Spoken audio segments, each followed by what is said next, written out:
horizontes de investimento, eles não são de curto prazo, né? E os fundos de investimento que usam crédito, usam em diferentes proporções e, consequentemente, eles vão ter diferentes liquidez. Bem-vindos e bem-vindas ao Mind Asset, o podcast da Itaú Asset. Eu sou a Clara, do time de comunicação, e hoje a gente vai bater um papo sobre renda fixa. Bom, a ideia aqui é entender as diferenças e a dinâmica dos investimentos em renda fixa diante dos movimentos das taxas de juros, assim também como nos aprofundar nas estratégias e visões de alguns dos nossos gestores responsáveis, por exemplo, pelos fundos da família IPCA Action e do Turbo na Previdência. Bom, e para ajudar a gente, eu conto hoje com a presença da Fernanda Lattari, que atua como especialista em portfólios aqui na Itaú Asset, trazendo aqui uma curiosidade já da Fê, é que ela é uma verdadeira prata da casa, com mais de 20 anos de Itaú Asset. Então, realmente é uma honra te ter por aqui, Fê. Seja muito bem-vinda ao Mind Asset. Nossa, Clara, que legal. Até me senti uma craque do vôlei. Mas é verdade. A maior parte da minha carreira eu construí aqui na Itaú Asset. E estou para fazer bodas de prata até. Eu agradeço o convite. Que ótimo, foi bem legal. Bom, então, para a gente começar, antes da gente trazer mais detalhes sobre o mundo da renda fixa, eu queria explorar aqui com você uma visão de planejamento. Ou seja, dado o nosso contexto atual de subida de taxa de juros e da volta do interesse dos investidores aos títulos e fundos de renda fixa, o que a gente pode dizer sobre a necessidade de exposição de um portfólio às estratégias de renda fixa, Ou seja, em outras palavras aqui, qual é o momento do investidor ter renda fixa no seu portfólio de investimentos? A minha primeira consideração, Clara, em se tratando de renda fixa, é sobre a sua versatilidade dentro de um bom planejamento financeiro. Como você disse, hoje o juro básico da economia está alto, tende a permanecer alto por mais algum tempo, e historicamente as taxas costumam ser elevadas aqui no Brasil, tanto absolutas como reais. Então, possuir um bom volume de investimentos em renda fixa dentro de uma carteira diversificada durante o ano de 2022 parece algo natural e até bem comemorável. Mas se estivéssemos gravando esse podcast há 1 ano ou 2 anos, estaríamos muito preocupadas com o nível de juro baixíssimo e com a necessidade de colocar o dinheiro para trabalhar em outras categorias de investimento, como na renda variável, nos multimercados, exterior. Por isso que quando eu cito a versatilidade da renda fixa, é importante desconectar da conjuntura dos juros. Pensa num exercício simples, de diferentes investidores e objetivos. Uma reserva para emergências, por exemplo, ela precisa ser mantida nos mais líquidos e conservadores investimentos de renda fixa, Porque não se sabe quando ela vai ser acionada, concorda? Ou um investidor mais oportunista, que deseje aproveitar os momentos de estresse do mercado, para ter posição de risco, quer seja numa renda variável ou numa renda fixa mais arrojada. Essa pessoa deveria ter uma reserva líquida em renda fixa para esperar o momento e também viabilizar essa nova posição, Ou se a gente estivesse falando de um planejamento de aposentadoria, Tudo a ver a pessoa acumular o dinheiro através de uma renda fixa atrelada à inflação, para ficar focada ali num poder de compra no futuro. Então, nos casos desse investidor oportunista ou do focado na aposentadoria, os horizontes de investimento eles não são de curto prazo, Então, os planos, para eles serem mantidos e terminados, será preciso ter a reserva de emergências. Senão, desistências poderão se impor e nem sempre a liquidez estará disponível nesse tipo de investimento de imediato, Então, percebe como tudo se conecta, nessa versatilidade inerente da renda fixa? Bem legal, Fê, com certeza. Acho que se a gente pudesse resumir, acho que não importa o perfil do investidor, ou o momento, acho que a renda fixa sempre tem o seu papel dentro de um portfólio, Isso mesmo. Legal. Então, agora, entrando em aspectos mais conceituais, né? Os fundos de renda fixa, eles podem investir em diferentes tipos de títulos, sendo eles, né, títulos públicos e títulos privados. Explica pra gente as diferenças entre eles. Então, Clara, os fundos investem em diferentes títulos e muitos deles em derivativos também para reproduzir posições com mais flexibilidade. Focando os títulos primeiro, né? Os públicos, eles são emitidos pelo Tesouro Nacional, têm um objetivo de financiar a dívida pública, possuem vários prazos e podem remunerar de diferentes formas, né? Acompanhar a evolução do juro básico, como as LFTs, terem rendimentos atrelados à inflação e juros, como as NTN-Bs, ou se for uma LTN ou uma NTN-F, a remuneração é pré-definida ou pré-fixada no momento da compra do título, né?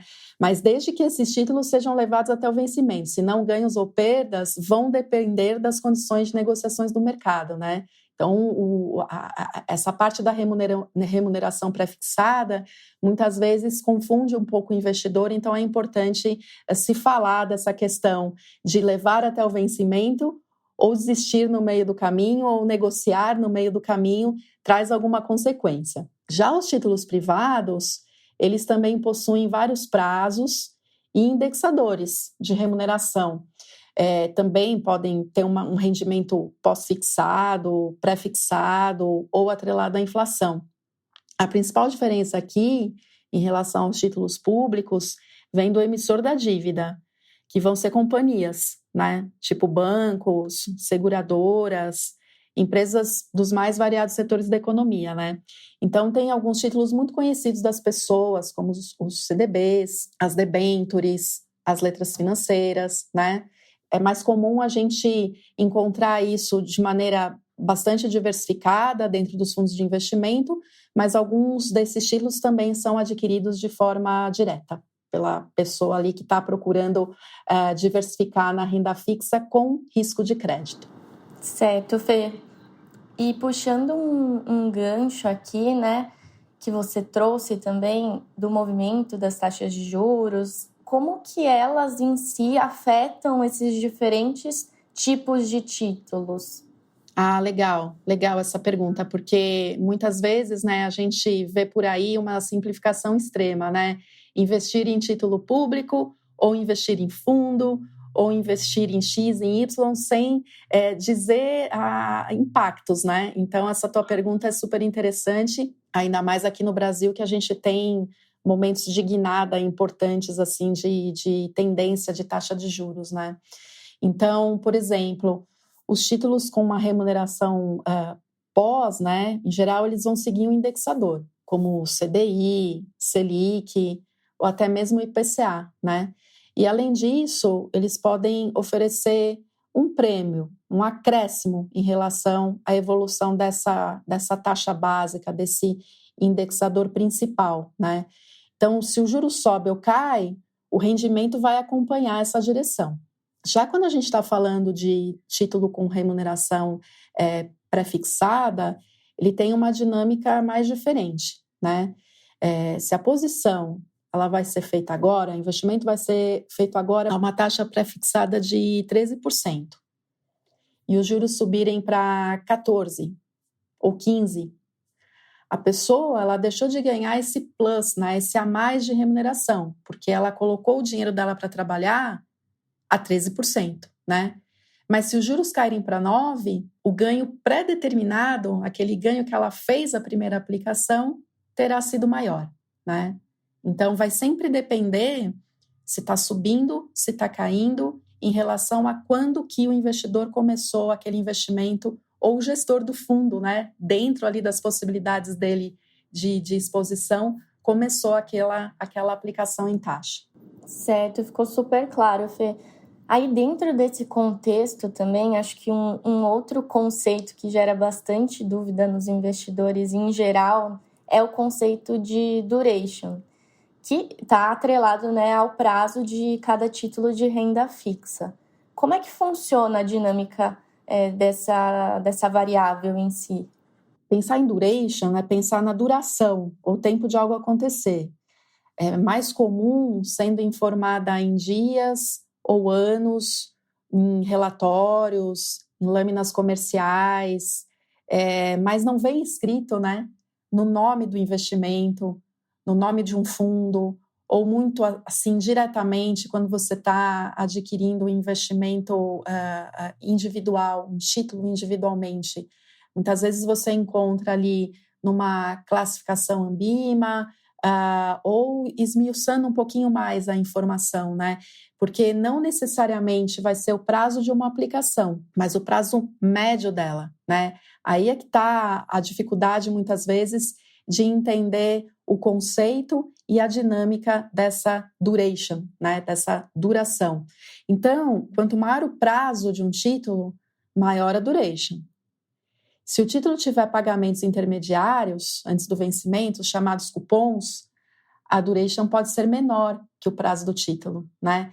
Porque o dinheiro investido mais os juros vai ser recuperado mais rápido. E quanto maior a duration de um título, maior o risco do investimento, né? Por sua maior sensibilidade às mudanças de taxa de juros, né? O conceito faz mais sentido para riscos de mercado até, em títulos como NTNB, LTN, NTNF, né? Ou posições que os gestores vão ali replicar usando derivativos, né? Pensa num fundo de previdência como o Turbo, né? Que tem um objetivo de buscar resultados acima de um benchmark, que vão ter vários componentes de renda fixa ali, né?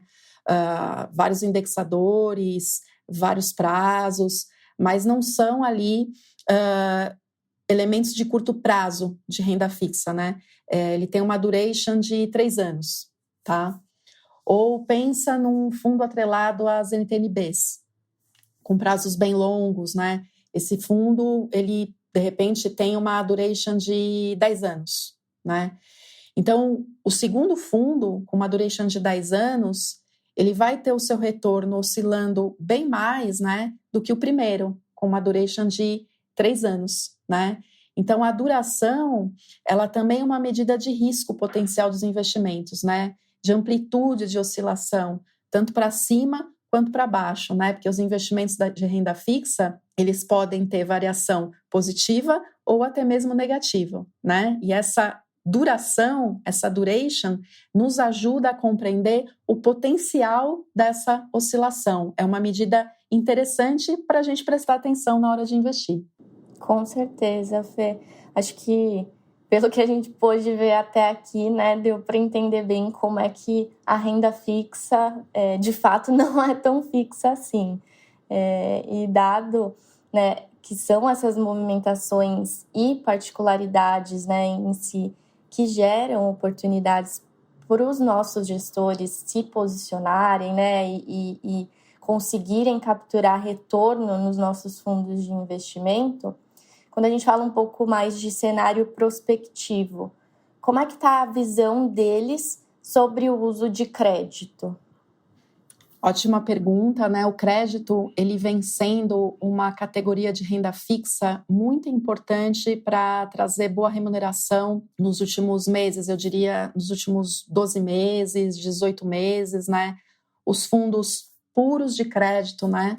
Aqueles que têm crédito privado no nome, e aí o gestor vai poder ter uma alocação mais intensa, né, dentro daquela carteira, ou os fundos que podem ter alguma exposição em crédito, né? Foi bem importante contar, então, com esse tipo de operação para trazer uma remuneração diferenciada em relação a uma Selic, em relação ao CDI e tudo mais, né? E a ideia aqui é continuar contando com esse tipo de investimento para remuneração daqui para frente também, né? E sempre pensando, assim, em investimentos em crédito de maneira bastante diversificada. Vários setores, né? Investimentos bem pulverizados, né? Para a gente ter uma carteira interessante, robusta, que pode performar legal, assim, em qualquer situação de cenário, né?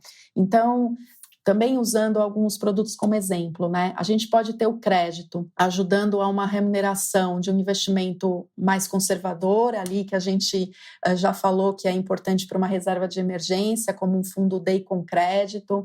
A gente pode ter o crédito um pouquinho mais arrojado, fazendo parte de um IPCA Action, né? Esse produto, por exemplo, ele investe principalmente em risco de mercado, mas ele tem mais ou menos uns 30% de exposição em crédito, né? Ou a gente pode pensar numa variedade de fundos que tem o crédito como o centro do investimento, né? E daí a participação vai ser muito maior dentro do portfólio, a rentabilidade ao longo do tempo também ela vai ser bem mais dependente dessa categoria de investimento do que qualquer outra categoria, e não necessariamente o gestor vai estar fazendo risco de mercado ali também, né? E esses produtos, eles vão poder ter diferentes liquidezes, né? Vou falar no plural até para fazer uma brincadeira. Tem desde o produto D0D0, né, que você aplica, a cota já é investida e na hora de resgatar você tem o recurso disponível no mesmo dia, até os produtos em que vai tendo uma defasagem maior, né, justamente para o gestor de investimento cuidar bem dessa posição em crédito, né, poder construí-la com tranquilidade, reduzi-la com tranquilidade, né? Então, é uma categoria bacana para diversificação.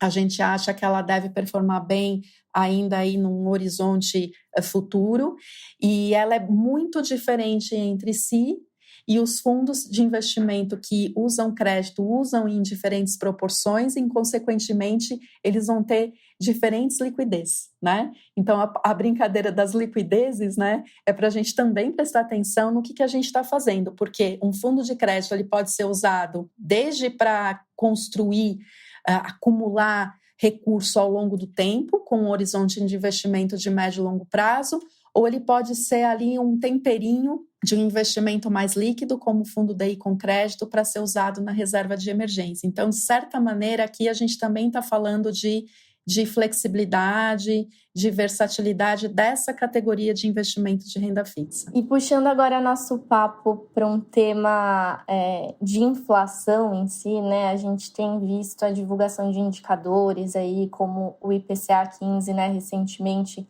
que sinalizam no curto prazo, né, uma desaceleração da inflação. E por isso, né, eu queria entender de você, né, qual que é a perspectiva da gestão nesse sentido, quando a gente fala desse indicador aí tão debatido ultimamente. A gente tem ali entre os nossos economistas, né, alguns mais especialistas em inflação, e nas últimas semanas eles têm melhorado o cenário prospectivo, né, mostrando que existe sim a possibilidade da gente ter nesse ano um IPCA acumulado bem mais comportado do que se imaginou há tempos atrás, né? O mercado chegou a projetar um IPCA acumulado de 10%, com viés de alta, e agora a gente está falando de um IPCA acumulado para 2022 de 7%, com viés de baixa, né? Commodities em queda, câmbio bem comportado, desconto de impostos, foram ali elementos importantes para determinar esse IPCA mais baixo. O importante é que a gente veja, né, revisões nessa direção também para a inflação de 2023, de 2024, que são aí os horizontes de tempo mais importantes para o Banco Central utilizar nas suas análises, né? Agora, né, é o período em que ele consegue ter alguma influência com as atuações dele, né? Então, numa retrospectiva de um mês, essa conjuntura de inflação, ela melhorou bastante. E daí, cada gestor de renda fixa da Asset vai utilizar essa informação para tomar uma posição, né? E a gente tem grupos, né, diferentes de gestão, independentes, e cada um ali vai atuar da maneira que achar mais interessante dentro desse novo cenário prospectivo, usando diferentes instrumentos, considerando diferentes horizontes. Então, dependendo ali do fundo de investimento, a gente pode ter uma atuação bem diferente, né? No caso aqui dos gestores que eu acompanho mais de perto, né, que são ali os da família PCA Action, eles estão nesse momento ainda, eu diria, moderadamente otimistas, né, com as possibilidades de cenário.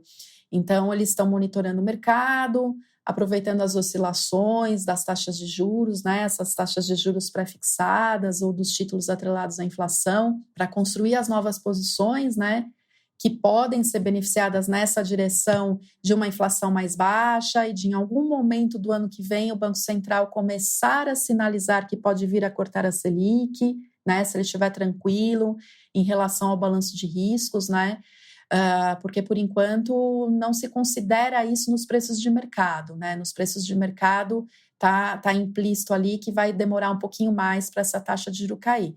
Mas o gestor ele precisa se posicionar antes, né?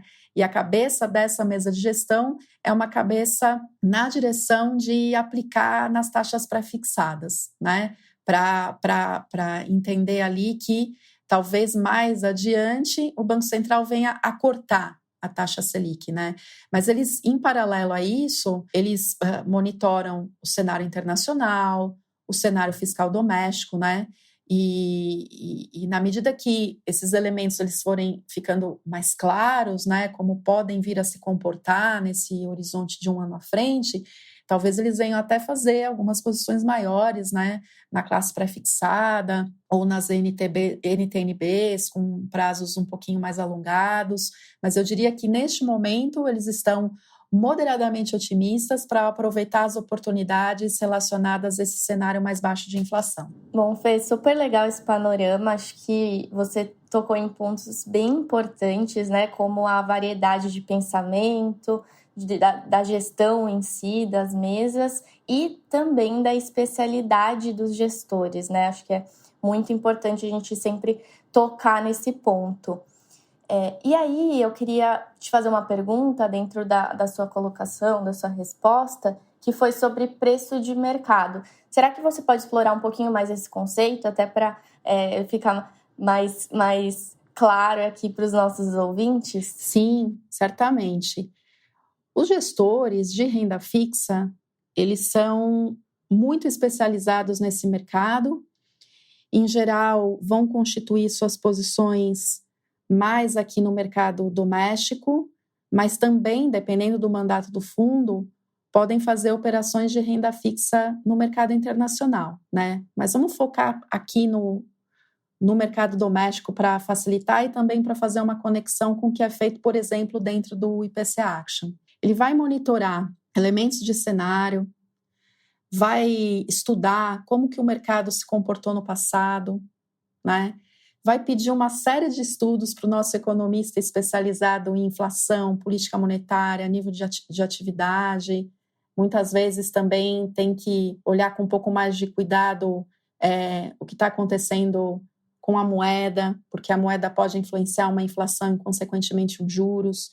Então, ele vai explorando ali variados elementos de cenário, variados elementos de comunicação da autoridade monetária, porque muitas vezes o mercado, as taxas de juros, elas se mexem por causa de uma palavra, uma frase, uma comunicação do Banco Central, uma comunicação do Tesouro Nacional, ou mesmo de um ministro da Economia. Então, ele tem que estar atento a coisas mais quantitativas e a situações mais qualitativas. E ele vai monitorando se nos preços, nas cotações ali, dentro do dia, num dia acumulado, numa semana, num mês, se aquilo está fazendo sentido em relação ao que ele acha mais provável de acontecer, ou se aquilo está exagerado ou não em relação a um comportamento passado de preços, de taxas, de cotações, qualquer que seja o nome, né?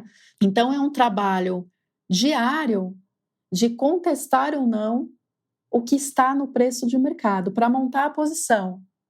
Uma posição que pode ser otimista ou pessimista em relação ao cenário, mas que vai estar duvidando ou não daquele preço. Se ele duvidar, ele monta uma posição nova. Se ele concordar, ele não monta uma posição. Então, o preço de mercado é uma referência para ele tomar a decisão dele em relação ao conjunto de informações disponíveis de cenário, de liquidez, elementos variados, né? Para esse gestor conseguir ter algo ali diferente dentro da carteira de investimentos. Legal, Fê, ficou super claro. Até puxando aqui, né, se o nosso ouvinte quiser se aprofundar nessa dinâmica entre a gestão e a equipe econômica em si, a gente tem um episódio recente, que é o episódio 29, com o Matheus Rachuk, Portfolio Specialist na Itaú Asset, que ele trouxe um pouco dessa visão. Então, já fica a dica para quem quiser se aprofundar e entender melhor como funciona todas essas trocas, né? Sim, Matheus, meu colega ali, mandando super bem na parte de cenário, e a gente está junto em algumas reuniões, né, ali da pesquisa econômica e também de algumas mesas de gestão, e realmente é um grupo ali de pessoas muito disciplinada, todos os dias conversando sobre cenário, para tomar as decisões, né? Todo dia é dia de decisão dentro dos fundos de investimento. Bom, Fê, o nosso papo está super bom, mas eu vou ter que partir para a última pergunta, então vou fazê-la aqui, né? Quando a gente olha a nossa prateleira em si de fundos de renda fixa, né? Quais são as alternativas de investimento que o investidor encontra para se posicionar? É uma prateleira bastante completa, né? A gente tem fundos com gestão indexada, né? Tem ETF, tem fundos com as mais variadas duration, né? Como a gente falou ali no início aqui do podcast, né? Para o investidor, ele está posicionado em variados indexadores para variados prazos aí de duração do investimento, e aí é super importante aquele autoconhecimento, ver a necessidade do planejamento financeiro e acessar ali na prateleira esses produtos variados, né? Aproveitando a conveniência de cada um deles ali, em termos de liquidez e tudo mais. E na prateleira com gestão ativa, né, de renda fixa, a gente tem o fundo que eu citei bastante aqui como referência, que é o caso do IPCA Action, tem também o Global Dinâmico Renda Fixa, né, que vai unir ali uma série de investimentos de variadas mesas de gestão aqui da Itaú Asset, e além desse mundo de fundos, né, quando a gente pensa assim em acumulação de mais longo prazo, tem também uma prateleira bastante completa de previdência, né, e também diferentes tipos de renda fixa, diferentes durations, diferentes questões ali relacionadas a risco a ser corrido, né, de mercado ou de crédito, ou tudo junto no mesmo produto, né? Então, tem que aproveitar para conhecer a prateleira, que vai sempre sendo renovada, e a gente tem também informações comerciais bem completinhas para a pessoa conseguir encontrar ali a melhor alternativa, aquela que combine melhor com o seu momento de vida. Bom, então assim, com essa última resposta, né, a gente se encaminha para o fim do episódio. Eu quero agradecer muito a sua participação aqui no Mind Asset. Obrigada por bater esse papo com a gente e já fica o convite para uma próxima também. Ah, legal. Eu ia me convidar para uma próxima, mas já que você convidou, eu já aceito. Obrigada. Então tá fechado. Bom, então hoje o Mind Asset fica por aqui.